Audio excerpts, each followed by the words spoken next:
किया जा रहा है तो अच्छी बात है कि वोटर लिस्ट का सत्यापन हो रहा है, क्योंकि समय समय पर ऐसी बातें भी निकलकर सामने आती हैं उमाशंकर जी कि कुछ लोगों के दो दो बार नाम चढ़े हुए हैं, कुछ लोग ऐसे भी हैं जिनका नाम नहीं है, या कुछ लोग ऐसे भी हैं जिनके माता पिता का नाम कुछ अलग लिखा हुआ है, एड्रेस चेंज हो गया है। अभिषेक जी, ये सत्यापन नहीं हो रहा जी है। ये गरीब, दलित, पिछड़े और वंचित वोट ना डाल पाए, इसके लिए व्यवधान उत्पन्न किया जा रहा है। चुनाव आयोग का जो काम होना चाहिए कि देश के हर नागरिक के पास मतदाता पहचान पत्र हो और वो वोट डाल पाए चुनाव में, लेकिन चुनाव आयोग क्या कर रहा है?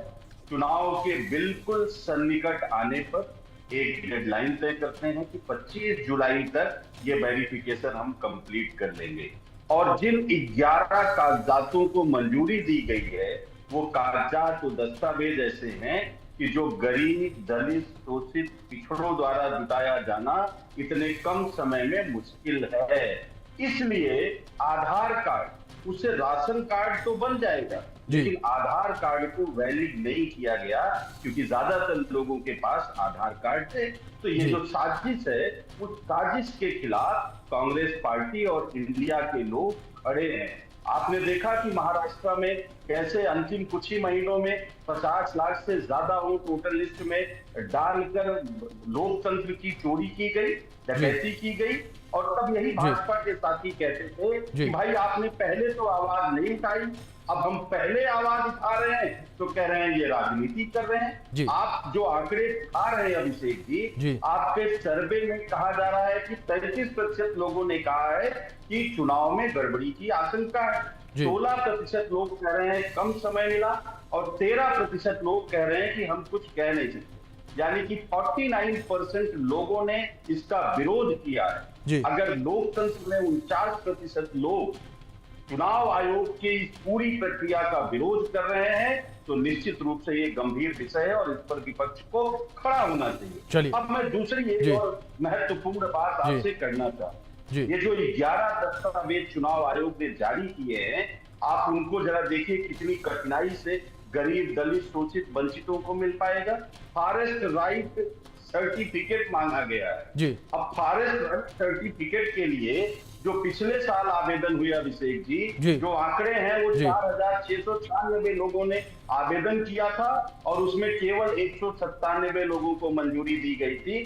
4496 मामले खारिज कर दिए गए। ये कौन लोग? फॉरेस्ट राइट सर्टिफिकेट किसके बनते हैं? आदिवासियों के। यानी कि आप चाहते हो कि आदिवासी लोगों के ज्यादा से ज्यादा वोट कट जाए। बिल्कुल उमाशंकर जी, कई सारे सवाल इस वक्त खड़े होते हुए नजर आ रहे हैं और इसी वजह से आज हमने अपने सर्वे में कई सवाल पूछे। कुछ सवाल और हमारे सर्वे के दौरान की मैं आपकी से रिक्वेस्ट करूंगा, प्लीज आप बने रहें। अपने दर्शकों को हम बता दें किस तरीके से सर्वे में हमने तीसरा सवाल पूछा था।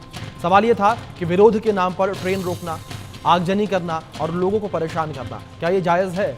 इसको लेकर 22% लोग हामी भरते नजर आए। 22% लोगों ने कहा कि हाँ, लेकिन 78% लोग ये कहते नजर आए कि नहीं, ऐसा नहीं करना चाहिए था। 0% लोग ये कहते नजर आए कि इस विषय पर कुछ कह नहीं सकते। और जिस तरीके से इस सर्वे के आंकड़े निकलकर सामने आए हैं, उसमें साफ तौर पर लोगों की यही राय थी कि विरोध के नाम पर ट्रेन रोकना ठीक नहीं था। और अब बात करेंगे अपने चौथे सवाल को लेकर कि क्या चुनाव आयोग की निष्पक्षता पर सवाल उठाना ठीक है। 33% लोग हाँ कहते नजर आए हैं, यानी कि मानते नजर आए हैं, और 63% लोग ये कह रहे हैं कि चुनाव आयोग की निष्पक्षता पर सवाल नहीं उठाने चाहिए। और 4% लोग कंफ्यूज नजर आए। उनका यह कहना था कि इस विषय पर कुछ टिप्पणी नहीं कर सकते या कुछ कह नहीं सकते। तो कुछ इस तरीके से ये पूरे आंकड़े जो हैं वो निकलकर सामने आए हैं। लेकिन आंकड़े जिस तरीके से निकलकर सामने आए हैं, साफ तौर पर बिहार में पूरे मामले को लेकर विरोध जो है वो देखने को मिल रहा है। अरविंद जी भारतीय जनता पार्टी से प्रवक्ता है, उनका रुख करेंगे सीधे। अरविंद जी, जिस तरीके से अगर यहां पर एसआईआर को लेकर बात करें, वोटर लिस्ट के सत्यापन को लेकर बात करें, चुनाव से ठीक पहले और बिहार में ही क्यों से चुना गया, क्या यह महज एक इत्तेफाक है या विधानसभा चुनाव से ठीक पहले तेजी से वोटर वेरिफिकेशन की प्रक्रिया चलाई जा रही है?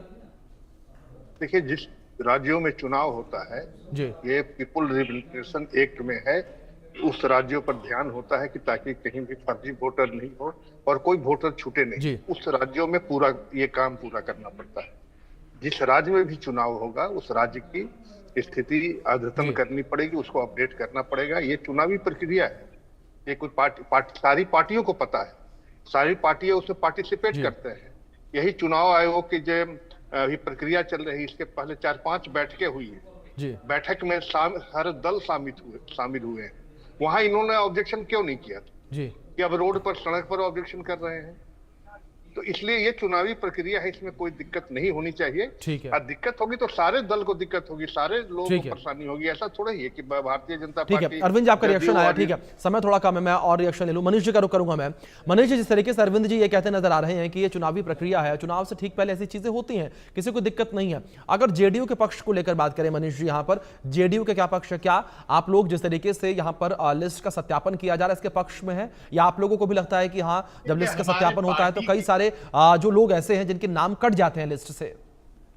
देखिए, हमारे पार्टी के द्वारा कल ही पूरे बिहार के तमाम पंचायत में, वार्ड में साइकिल के द्वारा जागरूकता अभियान चलाया गया कि कोई भी मतदाता छूटे नहीं। तो हम तो चुनाव आयोग के साथ हैं। हम तो कह रहे हैं कि अगर अभी आप बता दीजिए, आप लोग मीडिया से हैं, लोगों से जुड़ते हैं, कहीं बिहार में आपने कहीं ऐसा आपके पास कोई मतदाता आया कि मुझे वोट देने से वंचित किया जा रहा है, मुझे वोटर आईडी कार्ड से नाम काटा जा रहा है? एक भी मतदाता आपको नहीं मिला होगा। लेकिन ये विपक्ष के लोग केवल राजनीति कर रहे हैं। आदरणीय लालू प्रसाद जी और राबड़ी देवी जी के समय बिहार में क्या होता था?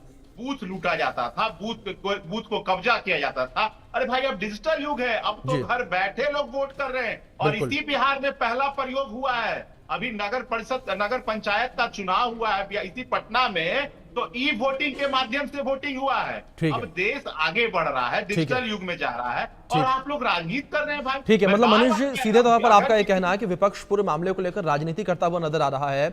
और इसी के साथ डॉक्टर उमाशंकर पांडे जी का रुख करूंगा मैं।